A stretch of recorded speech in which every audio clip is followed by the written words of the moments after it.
ani mo, ikalo ko yung mata.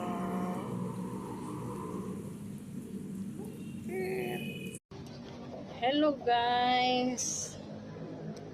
Itong mga makulit na pusa guys, naghihintay ng pagkain. Ito, bulag naman. Ito namang isla, yan. Ito, bulag.